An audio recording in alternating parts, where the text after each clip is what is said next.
Step 3 is all about feeling the emotion of the true end result. So what we want to do is, we create vision boards, we create these things to sort of help us to move forward in our life, to help us stay focused. But the real trick about those is the actual feeling.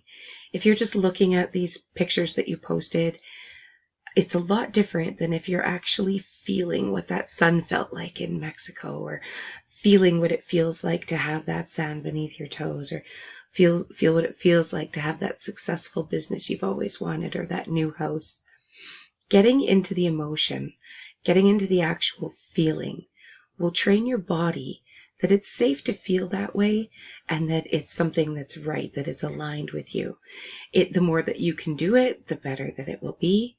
So what we're going to do in step 3 is we're going to really step into that end emotion and that end result and just blend them together so that we have a really great set point to start removing all of that structural tension.